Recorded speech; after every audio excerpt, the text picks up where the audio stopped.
Hi guys, today we will talk about how to change your language on your Shein app. We're going to figure out this solution or know how you can do that on your app. So all you have to do, just go down here, you click here on me here on down. Then it's going to take you here in this window, and all you have to do, just go up, you click here on this sign here on app. Then it's going to take you here in settings window. Then you just click here on language here. Then it's going to take you here. So here you will just find two language, Arabic and French.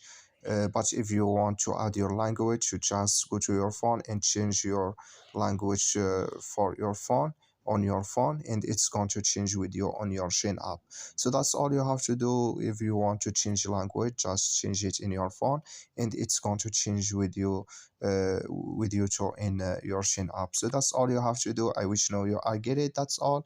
Just follow these ways, and it's going to work with you. Thank you for watching. Don't forget to support us by like and subscribe.